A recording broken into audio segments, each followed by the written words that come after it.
Hello everyone and welcome to today's webinar, Top 10 Myths and Misconceptions about Ransomware. My name is Ana Diaconu. I am a marketing program manager at Bitdefender and I will be your host today. It's my pleasure to welcome our speaker, Martin Zugec, Technical Solutions Director at Bitdefender. So Martin is working at Bitdefender and helping to protect the world from cybercrime. He has over 20 years of experience in IT, spending most of his career in the field as an architect. He specializes in large-scale projects that often involve automation and security, working for many Fortune 500 companies on projects all around the world. Today, he is speaking at conferences, blogging, explaining technology, and getting engaged with technical communities. Now, before we start, just a few housekeeping rules. Please note that you are muted as we are recording this webinar. We will provide access to the recording within the next couple of days after this session. And throughout the webinar, we encourage you to ask your questions in the Q&A chat box because we are going to host a Q&A session at the end of the presentation. And now over to you, Martin. Thank you very much, and thanks for having me today. We are going to talk about the top 10 ransomware myths and misconceptions. An important note here, very often to be able to effectively fight with the ransomware, it's not only about learning the new things, but sometimes we need to unlearn what we knew in the past. And this is a presentation that pretty much talks about the things that used to be valid years ago, but today they are actually one of the reasons why the ransomware is so prevalent, because we need to start looking at the ransomware differently than we did in the past. These kind of top 10 presentations, they usually start with number 10 and then they count down to number 1. In this case, we are going to do it in reverse order because one of the biggest misunderstandings about the ransomware, that's the top 1, we need to address it first because it's influencing so many other things and so many other problems. Let's get started with that number 1. Number 1, ransomware is a well understood threat. Now, this is one of the big challenges that we have because ransomware has been everywhere, affecting everyone. It's being all over the media. I can talk to my neighbors and they know what the ransomware is. Most of us have some idea what ransomware is. And we don't realize that it has evolved dramatically over the last few years. So very often what we know was truth is no longer valid. Now, the best way how to understand the modern ransomware is to realize that it's actually a cybercrime adaptation of the gig economy model. Think about companies like Uber, Airbnb, and similar. The same approach, which is like the profit sharing scheme, that is what was adopted by the cyber criminals, and that's where the modern ransomware is today.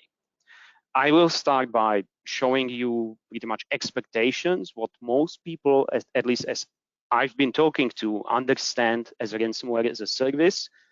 People think this is just some kind of subscription model where anyone can use the ransomware software. They just pay some kind of subscription or fee to use it.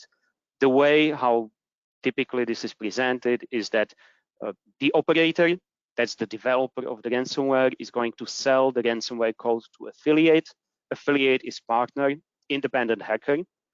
Affiliate then is going to penetrate the victim's network using spear phishing, spamming, hacking, any method that he wants. He deploys the ransomware. After that, affiliate is going to contact the victim, negotiate the ransom, collect the ransom, and he's paying to the ransomware operator some kind of monthly fee or maybe even a one-time fee to actually use the ransomware code. And this is definitely false. This is not how the ransomware as a service works. This was actually in a period of time. This is how how some ransomware operators tried to build a business model. It was not successful, and it quickly evolved into the profit sharing scheme, which is how pretty much all the ransomware as a service groups are operating today. Now, in this model, what we are doing is that affiliate first penetrates the victim's network. Again, any method, whatever tools they want to use. The next thing is affiliate is going to contact operator and is going to say, I have this customer, can I get some ransomware to use? Operator is going to provide either it's the unique ransomware code, there is going to be campaign ID, there's going to be customer ID, there is going to be unique decryption key that is being used. Affiliate then is responsible for taking this code and deploying it to all victims' machines. Very often, this is done only by affiliate, or it's done in collaboration with the ransomware operator. After this, affiliate is actually stepping back and the ransomware operator comes to the scene. The ransomware operator is going to contact the victim, negotiate the ransom, leading all the negotiations, and collect the ransom money. The last step at this moment is that operator is going to share some percentage of the ransom payment with the affiliate, pretty much for the services and for getting inside the network. Now, in order to understand how we can fight with ransomware as a service, there are some important things that we need to understand about this model. And by far, one of the most important things is what is the ratio of the ransom that stays with the operator and it goes to the affiliate. And what most people assume is that operator keeps most of the money, affiliate gets maybe 10, 20%, whatever, is actually the opposite. So affiliate typically gets between 70 to 90% of the ransom payment goes to affiliate. And if you think about this implementation of the gig economy, what's happening here is affiliate, the independent partner or independent hacker, keeps most of the money. What the ransomware groups are getting is some share, some cut of the ransom, and a lot of media attention and pretty much the street credit, so they can reach out to better or they can reach out to more affiliates. The reason why these percentages are so high and in favor of affiliates, all the ransomware groups are competing with each other to attract the most talented hackers. So this is why you cannot offer them 50% because they will simply go to another group. The next important thing here is I was talking about gig economy. The operator and the affiliate are the most important part of these relationships, but there are many different roles, and this is pretty much the whole ecosystem that is running behind. So, for example, developers are often independent. Single developer or group of developers that are working on malware infrastructure, pretty much anything that is used in this ransomware groups can work for one or for more ransomware groups. It's pretty common that one ransomware group is going to sell piece of code to another one. So there is many to many relationships, and it doesn't stop here because we don't have only operators, developers, and affiliates. We have initial access brokers, we have negotiators, we have data managers, crypto experts, and much, much more. There was recently a big leak from the Conte, one of the biggest ransomware groups, and we got access to all the communications, a lot of the documents, source code. And what we are seeing there is they really operated as a business with HR department, really good finances, annual bonuses for the best affiliates and best employees. And what you can see in these communications is that some employees of these Conte ransomware groups didn't even realize that they are like working for illegal business, because this has been such a big company, effectively, software company, that they didn't even know that what they are doing is illegal. So again, this is extremely important to understand. We are dealing with the gig economy implemented by the cybercrime, and this is what ransomware as a service is. And this is how we need to really think about it, to understand it, and to know how they operate and what are, I would say, the economical drivers behind their operations. So talking about economic drivers of this model, number two, ransomware attacks are opportunistic and are executed just seconds or minutes after the initial infection. With this new model, what is happening is, as we mentioned, operator has only small percentage of the ransom. that they are keeping. So what they have to do, or what they are trying to do, how they solve this problem of like getting very minimal share of the revenue, is they want to maximize the potential ransom. And this is more important for them than getting paid quickly. So they are willing to invest a lot of time and efforts making sure that the ransom that they can demand is not going to be few $100s, but it can be hundreds of thousands, or it can be billions of dollars. Now, a good example here is if you think about the WannaCry, which happened 5 years ago. WannaCry was, from business perspective, it was not very successful. They collected a bit over $100,000. So comparing the damages they've done and the monetization, that was kind of failure. So today it can take weeks or even months before the ransomware attack is launched after the initial infection. When I talk about the ransomware, I typically like to talk about 4 different stages. Initial access, whatever it is, most of the time it's phishing. Staging, this is where the threat actors get persistency and escalate the privileges. Expansion, this is reconnaissance and initial mapping of the company, preparing for the attack. And finally, extortion, that's just the final stage of attack. Now, on the top of this bar, you can see how long each of these stages is taking. And this is the silver lining for us as defenders, because opportunistic attacks will take minutes. But these more sophisticated attacks takes weeks when the threat actors are inside your network and they are actively preparing for the final push of the attack. So what we can do, and this is another kind of proof that there are some fundamental security strategies that simply works. One of them is multi-layered security and defense in depth. So what we can do is that if you have the right combination of security tools, you can detect the presence of these threat actors and you can stop them before they can finally execute the attack. So one highlight here, I would say, every single company should think if they are able to detect and they have capabilities to respond to this kind of attack. And doesn't matter if you are a small, medium, or enterprise company, this is something that should be on top of your mind. And again, this new evolution of the ransomware model is actually giving us this opportunity with the right detect and response capabilities.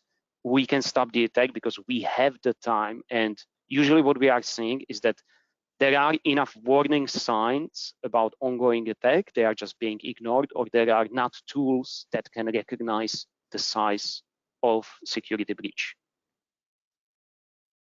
Number 3, ransomware exhibits a worm-like behavior and spreads from one machine to another. Now, modern ransomware has adopted a range of techniques for targeting different company sizes and verticals. One of the interesting things is that the hands-on hacking is the new normal.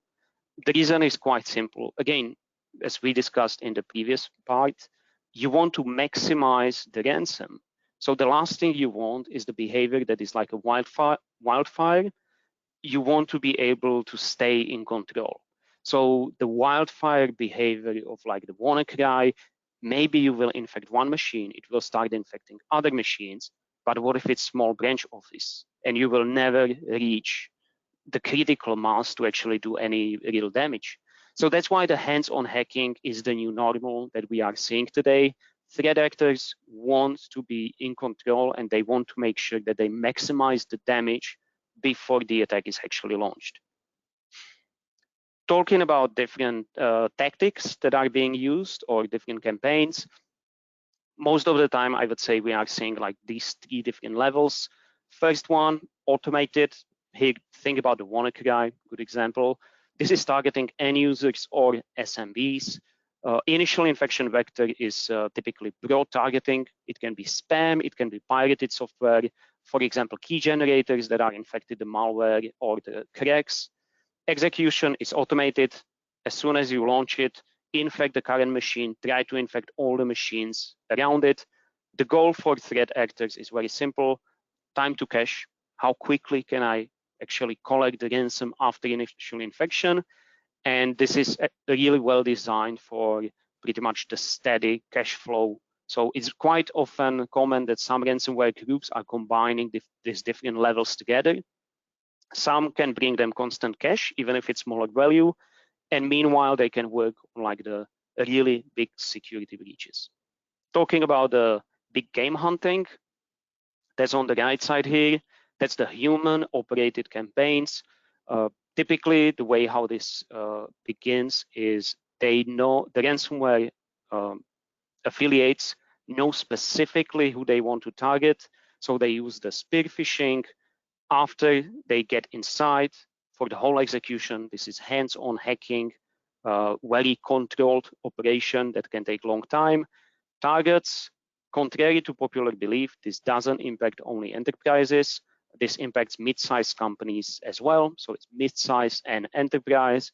The goal for threat actors here is definitely just maximizing payout. Find out the way how to put more pressure, reduce the time to response, make sure that if they ask for $50 million, they are going to get 10, maybe.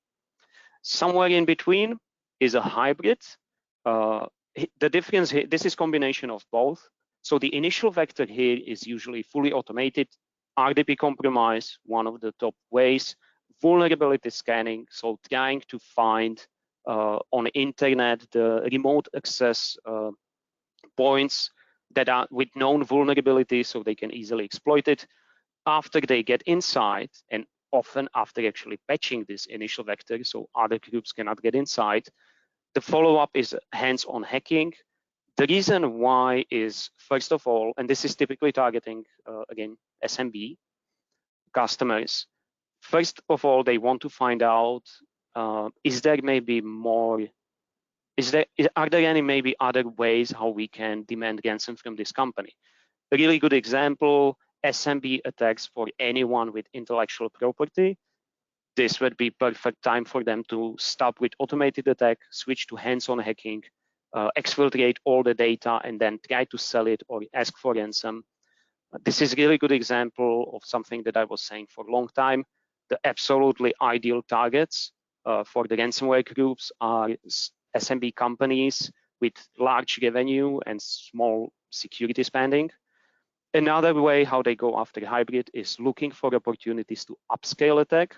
So finding the ways, for example, can this company be used as a part of the supply chain attack? Maybe it's a vendor for some bigger company.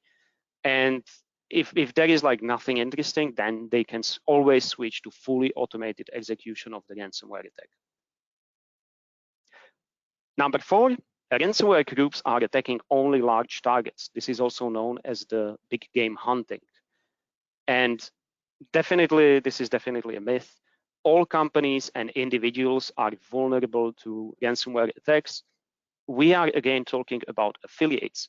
Some affiliates are focused on big game hunting. Other affiliates are fine with the mid-sized companies.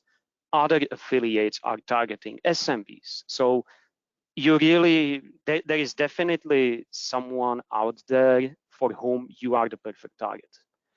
Another thing that is really important to understand here is after suffering disruptions from US authorities, ransomware groups are shifting focus towards the mid-sized victims to reduce scrutiny. This is development that we've been expecting to see for some time now. And it was actually confirmed by CISA and by US government recently. So this is definitely happening now in the United States. In other countries, such as Australia or UK, the big game hunting is still happening, but in the United States, we are seeing the shift towards the mid-sized victims instead of doing like big attacks that are all over the news. Again, by the way, this is a really good example why companies of all sizes should think about the detection and response capabilities. Doesn't matter what's your size, you are target for one of these groups. Number 5, ransomware doesn't concern you if you don't have valuable data. Well, first of all, there are new methods of extortion that can hurt your business in very innovative ways. We will talk about them in a bit. And no matter the size of your company, all companies are potential targets for supply chain attacks or upscaling attacks. Think about it this way: if there is some ransomware group that is going after big companies, what they will start doing, instead of going to the front door, they are going to look at the vendors or associated businesses that are smaller, security budget is lower, and they will try to get inside to these companies. So you can be targeted by some of these ransomware-as-a-service professional groups, even if you are a small company. Now, talking about this, for some time, we've been talking about single, double, triple, quadruple extortion. This is very important because what this means, there are two different ways how to think about it. First one is, what this means is that for attackers, very often, it's not really that important how valuable is your data. It's more important for them who you know or who you are in contact to, who you are associated with. And now a really simple extortion method is, if the threat actors will start threatening you, we have a list of your customers. We will start sending them emails sharing the details about your business and telling them you don't value the security. That's one of the examples. Another important thing when we talk about the multi-extortion approach is, historically, ransomware has been more about the breach of availability, just preventing you from accessing your data. But with double extortion, we are talking about the breach of confidentiality, which has big implications, not only on the way how to defend against this, but also what it means in regards to regulations, for example. Number 6, paying the ransom is the fastest way to restore access to your data. This myth is, like many of these topics that we discuss, used to be like valid a couple of years ago. This is one of the myths that we've been fighting with since the ransomware pretty much started being commonplace. The paying a ransom does not guarantee that you will get any data back. Less than 10% of companies can recover all their data even after paying a ransom. This is really important. Secondly, paying a ransom validates the ransomware-as-a-service as a valid business model, and it encourages threat actors to target more victims. There is one more reason why you might want to think twice about paying the ransom, and that is related to regulations depending on where you are doing your business. Now, let me start with disclaimer. I'm not a lawyer. You don't want to consider this like, if you are deciding how to handle GDPR and ransomware, take this more as kind of a preview of what you need to think about. But I've been dealing with GDPR for for a few years before it was active, long time ago. What you have to remember is, when the ransomware was only about breach of availability, like the old ransomware infections 5 years ago, there were scenarios where you did not have to notify authorities. Proper backup, no exfiltration, you recover, it's like small impact, you recover it in like 24 hours, okay. But once we start talking about breach of confidentiality, it's a completely different story. Now, if you want to understand a bit more about what this means, I can recommend to read the European Data Protection Board guidelines. They have examples regarding data breach notifications. One of the sections is specifically written for the ransomware, where they talk about different scenarios. This is greatly simplified versions because there is a lot more variables involved, just to give you some idea. But I highly recommend you reading it. If you are in the US, in 2020, Department of the Treasury released an advisory on potential sanctions for facilitating ransomware payments. And if you think now, with the situations where we are and with the sanctions for against Russia at this moment, you also want to think twice before you pay the ransom. And you really want to consult with someone and have the plan ready instead of just paying it. So this is really important. Understand the consequences. If you are dealing with the threat actors and they tell you, just pay us and no one will ever hear about this. Think, for example, what happened with the Conti ransomware. We now have access to all the communications. If we are looking at the chats, we see discussions about a lot of different companies. There is potential that, for example, some GDPR regulator is going to look at this data, compare it with a list of known or announced disclosed security breaches, and they are going to find the companies that actually failed to notify authorities or worse, notify subjects. And so I would be really careful with paying the ransom. And first, you need to understand, even if you think it's the right thing to do, if you are not doing something illegal by doing that. Number 7, backups offer sufficient protection against ransomware attacks. Now, this might have been not the good, but a reasonable strategy years ago when ransomware was impacting individual systems. But today, relying on backups, it's really dangerous.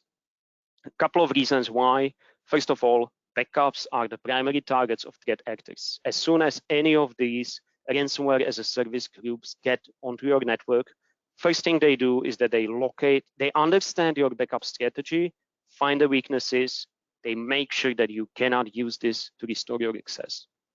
Secondly, new methods of extortion make backups ineffective. If someone is stealing your data and then they are going to blackmail you that they release it publicly, if you say, I have the copy of it, they are like, yeah, and so what? The last thing is, as someone who spent a lot of time in like big data centers, even under ideal conditions, a recovery from backups is expensive and it's really slow process. You cannot recover you cannot just easily recover from backups. It really, you want to test the procedure to understand the limitations, and you need to do this before you actually need to have it. Now, I'm not sure if I should call it backup. There are some ransomware mitigation solutions that are kind of supplementing the backup. One of them is the Bitdefender ransomware mitigation. This is part of the endpoint protection. It's part of the endpoint agent. I will show you an example of how this works. So we have the ransomware that is trying to encrypt a file on the file server or on your local machine, doesn't matter. What's going to happen there is that we have low-level driver that is going to intercept this request. It's going to stop it. And we have the algorithm that is going to look at what are actually the changes that software, in this case ransomware, is trying to do, and what's the impact on entropy, so the randomness of the file. And if you try just to open the Word document and change like few words, that's not randomization. It's not completely randomizing the content. So we see this is valid operation, we let it be. But if we are seeing that the whole structure of the file is changing, like the randomness is increasing, the in-memory backup of this file is being created. So what we are doing here is that we know something is trying to encrypt the file, and at that moment, we stop the operation, create an in-memory copy of that file. The next step is we let the ransomware do its job. So the file is encrypted, and as soon as the handle to that file is closed, the ransomware is done making changes. We take this file from the memory and we restore it back to the disk. So what you are seeing is really happening is the ransomware starts encrypting all the files, and as soon as they are encrypted, the ransomware mitigation is going to recover them exactly as they are. So this is not the backup in a typical sense of the way. This is specifically designed as the ransomware mitigation. The ransomware is going to report, fine, all the files are encrypted. At the same time, all the files are actually recovered, and the attackers can move on to another machine where the same thing is going to happen. Number 8, you need to focus only on the protection against the latest threats.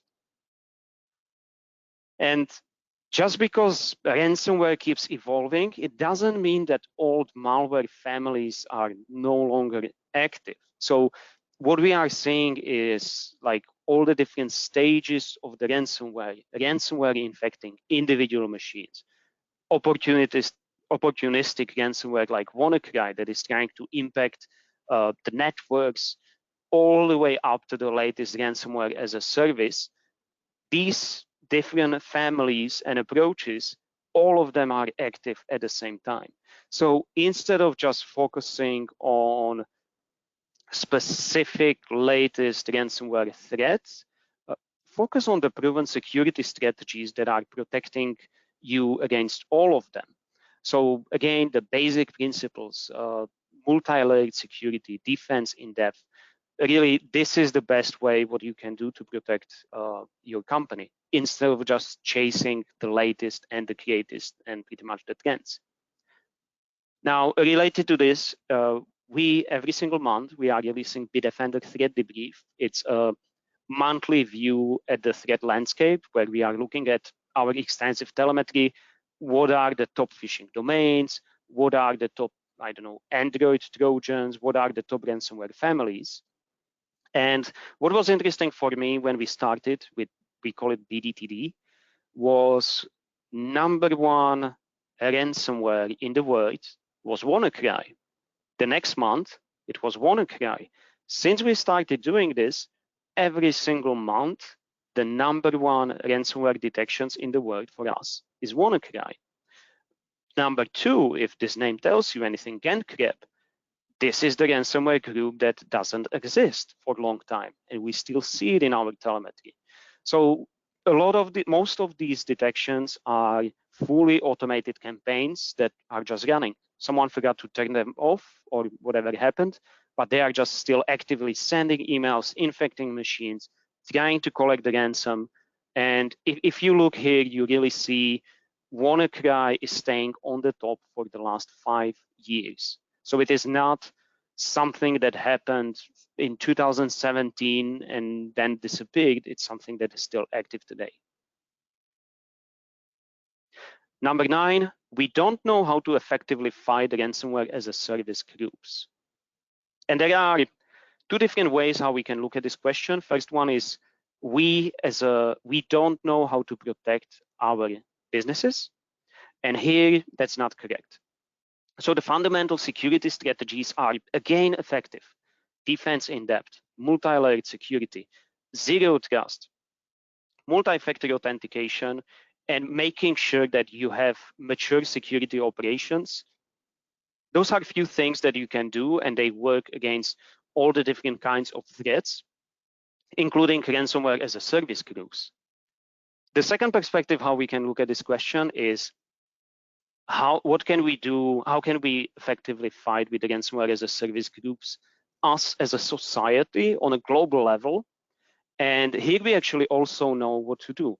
So the close cooperation between public and private security sectors can interrupt the ransomware-as-a-service model. And it's very similar, for example, with the cryptors. If you think again at the beginning, keep on mind, this is the adoption of the gig economy model. The best thing we can do is find the ways how we can break the trust between these parties, how we can break the trust between developers and operators, how we can break the trust between operators and affiliates, anytime when we can just take the wrench and throw it into the gears of this business model, this is really helping us to do. And now to show you what I mean by example, I will talk about the cryptors a little bit. The cryptor is a small piece of software that can recover access to your files without paying any ransom. Bitdefender is releasing a lot of decryptors. Anytime when we find the flaw in the malware that is being used, we release free decryptors that you can use. Now, the reason why this is important is if you think about it, what's happening there is we interrupt the whole gig economy model suddenly. It's equivalent as if one of these regular like companies that we are seeing, again, Uber, Airbnb, Lyft, and so on, suddenly stops paying the drivers. The whole model falls apart. So example that I have here is the Gantt grab, which was in 2018. This was the biggest ransomware group. They had about over 50% of the ransomware market. And as they were releasing new versions, we were releasing the cryptors for those new versions. And every time when we release the cryptor, what's happening is this whole group loses a lot of money. What is even more important is that is the money that is owed to affiliates by ransomware operators. And if you think about it, you can, it's like really hard to trust someone if they are losing your money. So for example, the discussions then are, we had like hundreds of millions of dollars here and you just lost it because you had a flaw in your software. Who's going to pay for it? The operator immediately would say, but we know not everyone is paying the ransom, but how do you negotiate? How much are these groups going to have to pay out of the pocket? What's going to be the impact on the trust in the cybercrime? That's actually really critical. Now, just to give you some ideas, what you are seeing here is that the Gantt grab suddenly shuts the business. They said, like, we are done with this. Many security researchers believe that they resurfaced under the name Arevil, which is also now defunct. We released the crypto for Arevil as well. We were looking at the data yesterday before this webinar, and we know the value of the ransom that was demanded for the data that we decrypted, and it was over 800 million US dollars. So as you can imagine, the crypto is not only about helping some companies, that's important part of the mission, but it's also about destabilizing this criminal model that exists. Number 10, ransomware attacks will go away. And one of the things that we were discussing this whole time is ransomware is just one part of this economy. So there is no reason why it should go away. It's a very effective tool that allows these ransomware-as-a-service groups to increase the pressure on potential victims. It's just one of the tools, and as long as it's working, it is going to stay with us. The tactics, techniques, procedures, best practices, all of this can change, but the ransomware is probably going to stay for a really long time with us. On the other hand, we do have some ransomware groups that completely abandoned the encryption of the files, and they are focused only on the stealing of the data. What we know about some of them is that they are just subdivisions of the bigger groups.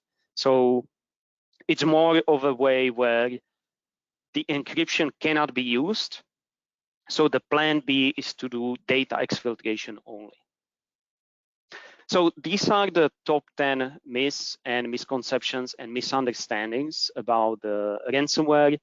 I hope this was interesting for you as much as it's always fascinating for me how this works under the hood.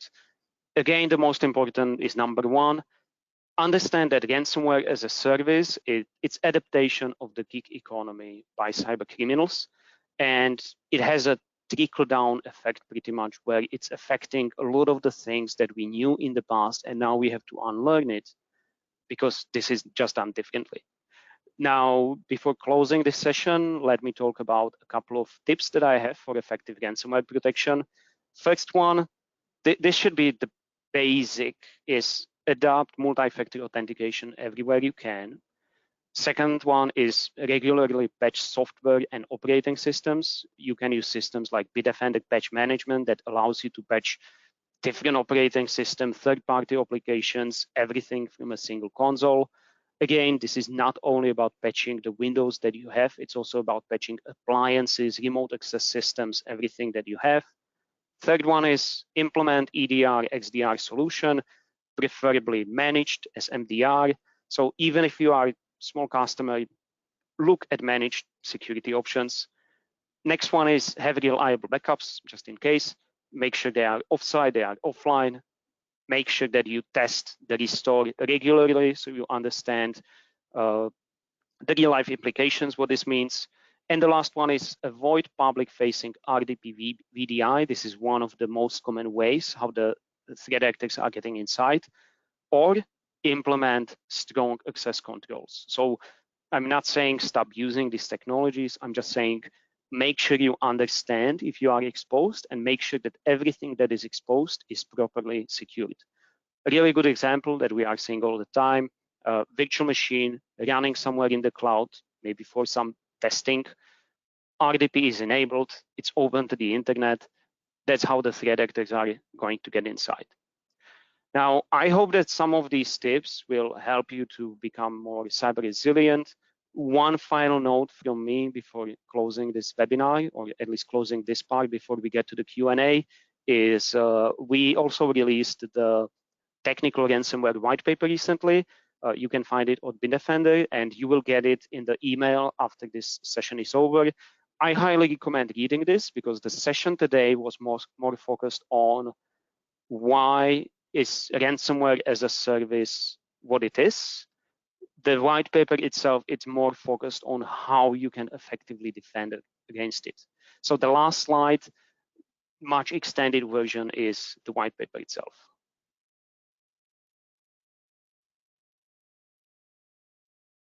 Wow, thanks very much, Martin, for the presentation and for the tips, which actually are very useful. And this was very interesting information to listen to, at least from my part, but hopefully also for our audience today. And now I see we do have some questions, so I suggest we spend a few more minutes going through them. One of them, if it's fine, Martin, I'm gonna start reading them, and then you can reply to them now. Let me see. So here, one of them is you recommended XDR, but isn't it an overkill for SMB customers? Yeah, that's a common question that we are getting, and I would like to say the part that you need to focus on is the DR part, detection and response. The first letter is just telling you how you do it. If you have security team that you can use, you can just find like a really good EDR, XDR solution, like Bitdefender XDR, and implement it and use it to provide insights for your security team. If you don't, or your security team, security operations are already overwhelmed with the responsibilities, you can always look for the solutions like Bitdefender MDR, the managed security.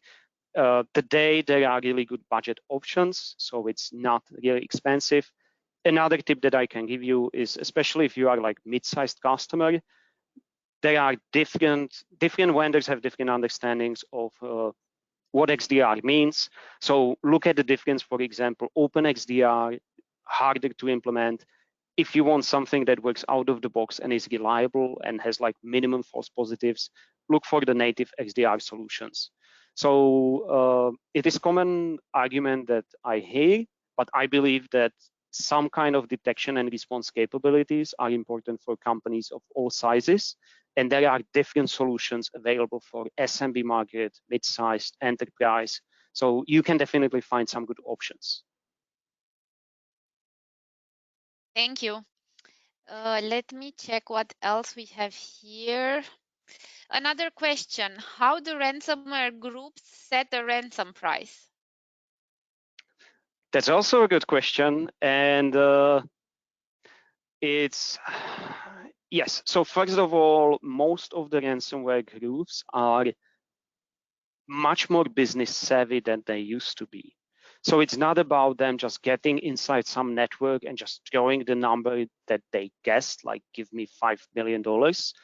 They are actually going to look at your revenue. They are going to understand your business. They are going to be able to look at your accounts very often, so they know exactly how much you can afford to pay. They are going to look at what's the cost of the downtime. So for example, that's why they often target like manufacturing, where they know that every single day when the plants are shut down is like terrible for the business. Second, don't forget, they get inside your environment and they spend a lot of time being there. So what they are going to do is that, for example, they will look for the cyber insurance contract. So they know exactly how much you can pay. Or they are going to look, as I was saying before, at GDPR. So they will approach to you and they will say, this is the potential GDPR fine that you will get. Or you can just pay out. Again, like I said before, this is not really how it works, but those are the arguments they are going to use. So typically the ransom demand is, of course, like the initial one is astronomically high. And very often the numbers that you see in the media, that's not how much was paid. That's how much they requested at the first time. But it's not a random number. They really know how much they can ask for. And it's not unheard of that they have like business consultant on the team that is going to help them to define like what's the ransom that we can demand, what's the ransom that we can expect, what's the ransom like that we shouldn't go on the below. Wow, that's really interesting too. It is, I know. Right. Okay, great. Thank you, Martin. I suggest for the remaining questions to take them offline via email. I would like to thank you for the presentation, but also thank our audience for joining us today. As we already mentioned, we will follow up in the upcoming days with a recording, with a presentation, as well as with a link for the Bitdefender threat debrief. And we look forward in seeing you in our upcoming sessions, and wish you a great rest of the day. Thank you. Bye-bye. Thank you very much. Bye, everyone. Stay safe.